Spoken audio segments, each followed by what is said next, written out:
ಏನು ಸಮಾಚಾರ? ತುಂಬ ಡೀಪ್ ಆಗಿನೋ ಯೋಚನೆ ಮಾಡ್ತಿದ್ದೀರಾ? ಅಲ್ಲ, ಮಾವನ್ ಕೋಪಕ್ಕೆ ಮದ್ದೆ ಇಲ್ವಾ ಅಂತ ಯೋಚನೆ ಮಾಡ್ತಿದ್ದೆ. ನಿಧಿಯರೇ ಈಗ ಕೊಡ್ತಿರೋದು ಒಂದು ರೀತಿ ಮೆಡಿಸನ್ನೇ. ನಿಜ ಹೇಳ, ಅವ್ರಿಗಿಷ್ಟೆಲ್ಲ ಕಾಟ ಕೊಡ್ತಿರೋದು ನನಗೂ ಇಷ್ಟ ಇಲ್ಲ. ಎಷ್ಟೇ ಅಂದ್ರೂ ಅವ್ರಿಗೆ ವಯಸ್ಸಾಗಿದೆ, ಅವ್ರ ವಯಸ್ಸಿಗಾದ್ರೂ ನಾವು ಬೆಲೆ ಕೊಡ್ಬೇಕು ಅನ್ಸುತ್ತೆ. ಆದ್ರೆ ಮರುಕ್ಷಣನೇ ಇಷ್ಟು ವಯಸ್ಸಾದ್ರೂ ಅವ್ರಿಗೆ ಬುದ್ಧಿನೇ ಬಂದಿಲ್ವಲ್ಲ, ನಾವು ಮಾಡ್ತಿರೋದೇ ಕರೆಕ್ಟ್ ಅನ್ಸುತ್ತೆ. ಎಕ್ಸಾಕ್ಟ್ಲಿ. ಸಮಾಧಾನ, ಭೇದ, ದಂಡ ಇದನ್ನೆಲ್ಲಾನು ನಮ್ಮ ಹೀರೋರೇ ಹೇಳ್ಕೊಟ್ಟಿಲ್ವಾ?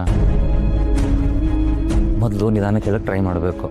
ಆಗ್ಲಿಲ್ವಾ ಸ್ಟ್ರಿಕ್ಟ್ ಹೆಡ್ ಮಾಸ್ಟರ್ ಆಗಬೇಕು. Okay boss. ಆದ್ರೂ ಬೆಳಗ್ಗೆಯಿಂದ ಇಷ್ಟೆಲ್ಲ ಆಗಿ ನೀವು ಮೆಡಿಸಿನ್ ಕೊಟ್ಟಿಲ್ವಲ್ಲ? ಮೆಡಿಸನ? ಯಾಕೆ, ಏನಾಯ್ತು? ಹುಷಾರಿಲ್ವಾ ನಿಮ್ಗೆ?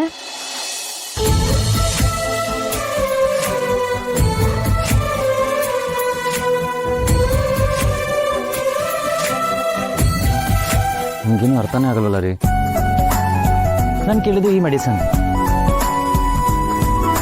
ಪ್ರೀತಿ ಹುಚ್ಚಿಡ್ಸಿದ್ ನೀವು, ನಂಗೆ ಗೊತ್ತಿಲ್ಲ, ಟ್ರೀಟ್ಮೆಂಟ್ ಕೊಡಿ. ಬರ್ತಾ ಬರ್ತಾ ನಿಮ್ ಕಾಟ ಹಾಕೋದು ಜಾಸ್ತಿ ಆಗ್ತಿದೆ. ಹಾಗಿದ್ರೆ ನೀವು ಕಾಟ ಕೊಡೋದೇ ಇಲ್ವಾ? ಮೊದಲು ನನ್ನ ಮೇಲೆ ಇಲ್ದಿರೋ ಕಂಪ್ಲೇಂಟ್ ಹೇಳಿದ್ರೆ ನಾನು ಸುಮ್ಮನೆ ಇರಲ್ಲ. ನನಗೂ ಅದೇ ಬೇಕಾಗಿರೋದು, ಸುಮ್ಮನೆ ಇರಬೇಡಿ. ಮತ್ತು ಮನೇಲಿ ಎಷ್ಟೆಲ್ಲ ಟೆನ್ಷನ್ ನಡೀತಿದೆ, ನೀವು ನೋಡಿದ್ರೆ. ಅದೇ ಸೆಪ್ರೇಟು, ಇದೇ ಸೆಪ್ರೇಟು. ಆ್ಯಕ್ಚುಲಿ ಆ ಟೆನ್ಷನ್ಗೆ ಇದೇ ಮದ್ದು. ಹೆಂಡತಿನ ಮುದ್ದಾಡಿದ್ರೆ ಹ್ಯಾಪಿ ಹಾರ್ಮೋನ್ಸ್ ರಿಲೀಸ್ ಆಗುತ್ತಂತೆ. ಹೌದ್ರಿ, ಇದರಿಂದ ಬೇರೆ ಟೆನ್ಷನ್ ಎಲ್ಲ ಮಾಯ ಆಗುತ್ತಂತೆ. ಹಾಗಂದ್ರೆ ನಾನು ಹೇಳ್ತಾ ಇಲ್ಲ, ತುಂಬ ರಿಸರ್ಚ್ ಆಗಿದೆ. ನೀವು ಬೇಕಿದ್ರೆ ಗೂಗಲ್ ಮಾಡಿ ನೋಡಿ. ಅದೆಲ್ಲ ಏನೂ ಬೇಕಾಗಿಲ್ಲ. ಹಾಗಿದ್ರೆ ನಾವೇ ಪ್ರೋಗ್ರಾಮ್ ಮಾಡೋಣ. ಆ ರಿಸರ್ಚ್ ಸರಿ ಇದೆಯಲ್ವ ಅಂತ ಚೆಕ್ ಮಾಡ್ಬೇಕ್ರಿ. ತುಂಬ ಸೀರಿಯಸ್ ಎಕ್ಸ್ಪೆರಿಮೆಂಟ್ ರೀ ಇದು. ಡಿಸ್ಟರ್ಬ್ ಆದರೆ ಫೇಲ್ ಆಗಿಬಿಡುತ್ತೆ.